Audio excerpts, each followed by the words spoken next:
5 বছর আগে আমার একটা পরকীয়ার ঘটনা ধরে আমি আর রিয়া আলাদা হয়ে যাই। শেষবার যখন রিয়ার সাথে কথা হয়েছিল তখন সে বলেছিল, তোমার এমন চরিত্র নিয়ে তুমি কখনো সুখী হতে পারবে না, ভালো থেকো। রিয়া একটু শ্যামলা বর্ণের ছিল। আমাদের বিয়েটা বাবা মা পছন্দ করে করিয়েছিল। মেয়েটা শ্যামবর্ণ হওয়ায় আমি অনেক না করেছিলাম, তারপরেও আমাদের বিয়েটা হয়েছিল। বিয়ের কিছুদিন পর আমি অন্য একটা মেয়ের সাথে পরকীয়া সম্পর্কে জড়িয়ে পড়ি।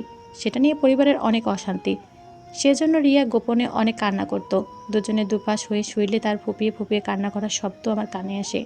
কখনো জানতেও চায়নি তার কান্নার কারণ। এত কিছুর পরও তার কোনো অভিযোগ নেই। সকালে ঘুম থেকে উঠে রিয়া ঠিক হয়ে চা এনে দিবে। কতবার তার হাত থেকে চায়ের কাপ নিয়ে ফ্লোরে ছুঁড়ে মেরেছি সেটা কোনো হিসাব নেই। বিয়ের পর কখনো আমার নিজের হাতে কাপড় নিতে হয়নি। আমি গোসল করতে ঢুকলেই সে কাপড়গুলো ওয়াশরুমের বাইরে সাজিয়ে রাখে। রিয়া আমাদের বাড়িতে আসার পর মাকে কখনো রান্নাঘরে যেতে দেখিনি। রিয়া যে 1 বছর আমাদের বাসায় ছিল তার মাঝে 1 সপ্তাহ মনে হয় তার বাপের বাসায় যায়নি। পুরোটা বছর সে আমাকে ইমপ্রেস করার চেষ্টা করেছে। একটা সময় সে মানসিক অত্যাচার সহ্য করতে না পেরে আমার কাছ থেকে আলাদা হতে চায়। আমি সেদিন হাসতে হাসতে নাচতে নাচতে তাকে আলাদা করে দিই। আজ 5 বছর পূর্ণ হলো রিয়া আমাকে ছেড়ে চলে গেছে। আসলে চলে গেছে বললে ভুল হবে, তাড়িয়ে দিয়েছিলাম। রিয়া চলে যাওয়ার 2 বছর পর বাবা মারা যায়। রিয়া চলে যাওয়ার পর থেকে বাবা মারা যাওয়ার আগ পর্যন্ত আমার সাথে একটা কথাও বলেনি। মারা যাওয়ার সময় আমি অফিসে ছিলাম, এসে শুনলাম মারা যাওয়ার সময় বাবা তার একমাত্র ছেলেকে না খুঁজে ছেলের বউকে একবার দেখতে চেয়েছিল। জীবনে প্রথম ধাক্কাটা খেয়েছিলাম সেদিন। আজ আমার মা মারা গেল। রিয়া যাওয়ার পর থেকে মা প্রয়োজনের বেশি আমার সাথে একটা কথাও বলতো না। বাদ দিছি খেতে আয়, এই কথাটা ছাড়া আর বেশি কিছু বলতো না বলে আমার মনে পড়ে না।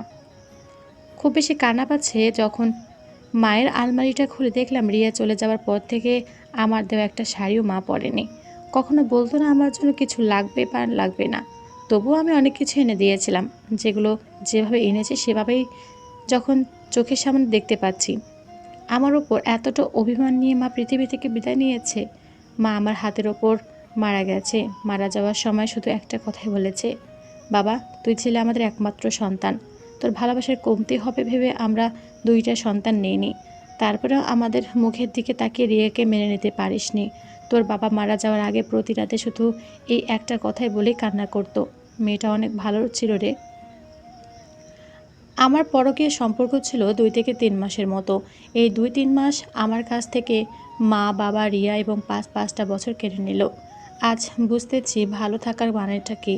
কত সুখী হতাম যদি বাবা মারা যাওয়ার আগ পর্যন্ত আমার সাথে আগের মতো সব কথা বলতো।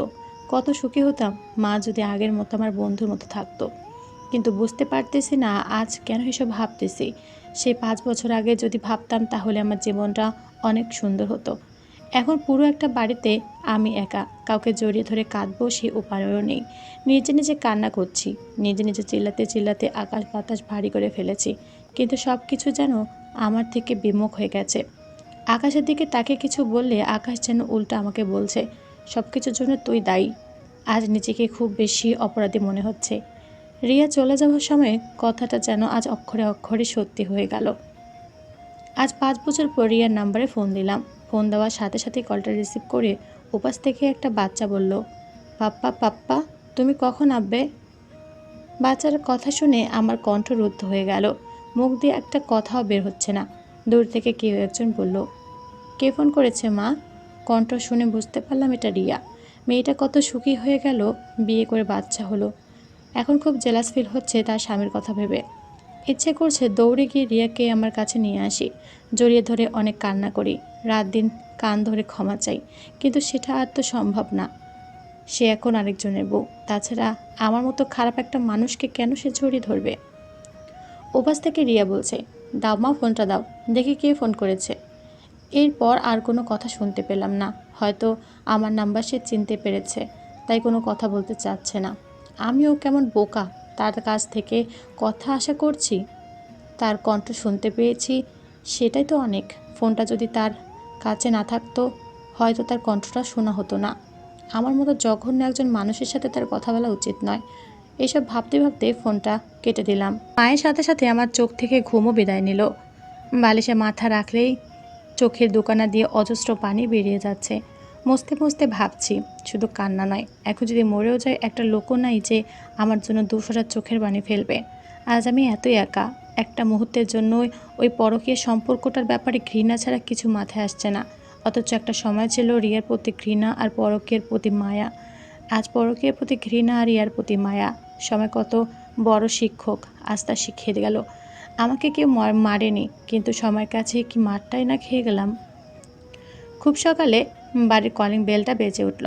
চমকে উঠলাম, কারণ মা মারা যাওয়ার 3 দিন পর কেউ একজন বাড়ির কলিং বেলটা বাজালো। দরজা খুলতেই আরও বেশি অবাক হলাম। দেখলাম রিয়া একটা বাচ্চা মেয়েকে কোলে নিয়ে দরজার সামনে দাঁড়িয়ে আছে। বুঝতে পারছি না এমন সময় আমি কি করব, আমার কি করা উচিত। মাথা নিচু করে দাঁড়িয়ে থাকলাম। রিয়াও কথা বলতে ইতস্তত বোধ করছে। অনেকক্ষণ দাঁড়িয়ে থেকে জিজ্ঞেস করলাম, তুমি?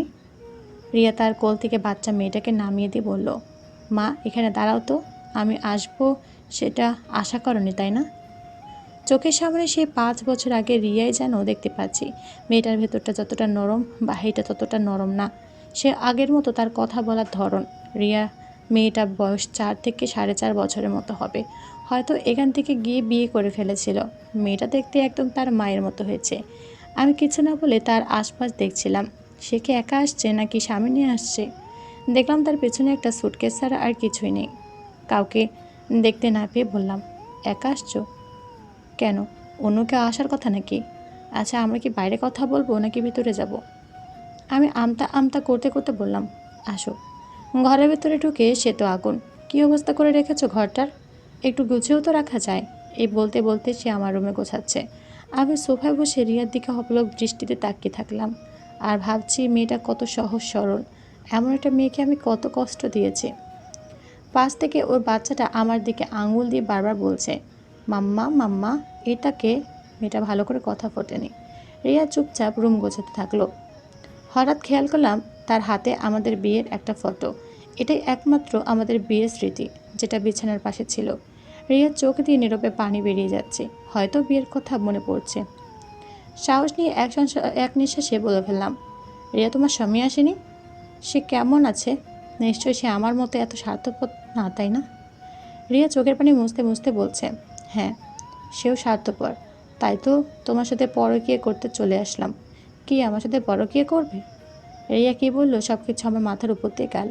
হয়তো আমার ধারণাই ঠিক, সে বিয়ে করেছে।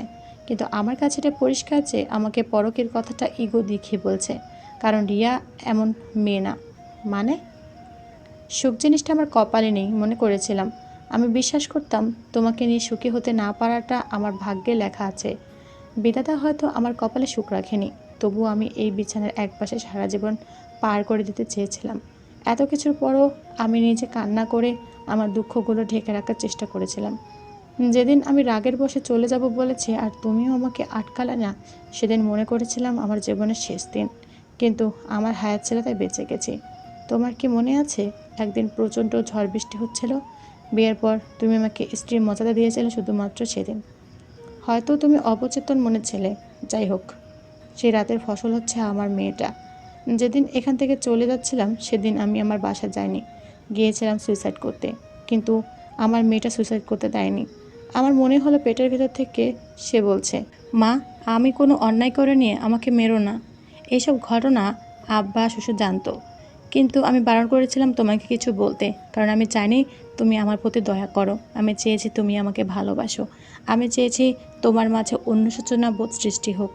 আমার জীবনে কঠিন সময় তুমি স্বার্থপরের মতো আমাকে ছেড়ে দিয়েছিলে, কিন্তু আমি পারিনি তোমার কঠিন সময়ে তোমাকে ছেড়ে থাকতে। কেন জানো? অল্প দিনে বড্ড বেশি ভালোবেসে ফেলেছিলাম। এই 5 বছরে সবথেকে বেশি কষ্ট পাচ্ছিলাম যখন মেয়েটা ওর পাপ্পা কোথায় জিজ্ঞেস করতো, আর কথাটা আমি কোনো জবাব দিতে পারতাম না। আমার ফোন যদি ওর হাতে থাকে, যে কল দিয়ে ওকে পাপা পাপা বলে ডাকতে থাকে। একটা মেয়ের জীবনে সন্তানের কাছে তার পিতার পরিচয় দিতে না পারার মতো আর কোনো কষ্ট নেই। আমি নিজে কানকে বিশ্বাস করতে পারছিলাম না। মেয়েটা নিজের মধ্যে এত কষ্ট লুকিয়ে রেখেছিল। রিয়া কথাগুলো বলে খাটের এক কোণে বসে অবশিশুর মতো হু হু করে কান্না করতে করতে বলছে, তুমি হয়তো ভাবতেছো তাহলে আজকে কেন আসলাম?